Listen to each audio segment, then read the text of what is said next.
it's a feast, this film. It's so generous. I mean, I emailed JJ, and that was the first of many compliments, was just thanking him for the generosity he has as a director, not just with us as artists, to allow us our time to develop character and moments on screen and frame us and shoot us beautifully and just make the whole thing just bedazzling, but also to his audience. I mean, it's very sophisticated storytelling. There's really rich themes that sort of sew a thread through the whole kind of backdrop, and sort of forced in your face. It's not, look at us, how clever we're being, but there are very grown-up questions being asked in the sort of figure of Harrison, my character.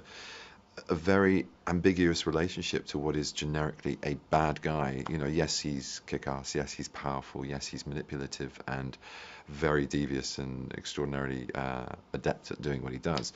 But when you discover his motivations, hopefully you should have an empathy shift. He's got a moral core and a real purpose, and it kind of marries Kirk's in many ways.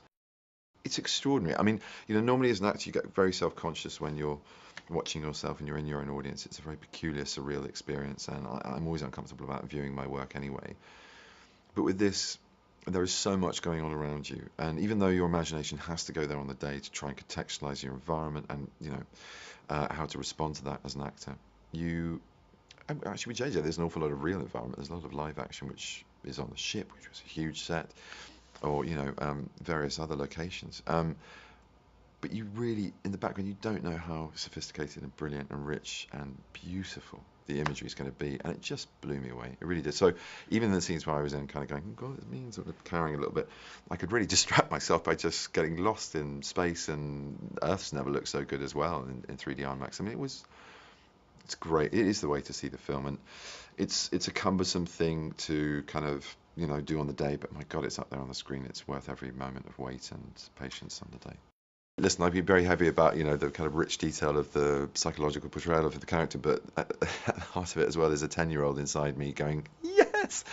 Because, you're running through plates of glass, you're jumping at things and then flying through the air because you're on a rig that's taking you up on a wire, and then you're, doing these stunt scenes where I learned sort of this sort of Hollywood foos, it's called, to sell the punches and kicks, and just a whole new skill set, and so enjoyable to try and perfect with a really expert group of filmmakers. And with JJ at the helm, it's a pleasure, man. He's very special. He is without doubt a genius and a polymath, and those are two words that I don't use very often. I don't think many people do. I mean, he owns those titles. He turns his hand to anything, and he's a professional at it within a second. And it all comes not just from this infuriatingly brilliant and fast furnace of a Spock-like brain, but also from an incredibly Kirk-like heart. The man backs off human intentions and intuition and feeling, and he's very, very, very generous with both those things. So he creates spectacle, he creates complex plots, he creates a real jeopardy and excitement, but in amongst all of that, you care because these characters are fully rounded, and they're themes that all of us can relate to, about family and loyalty and friendship and what that means.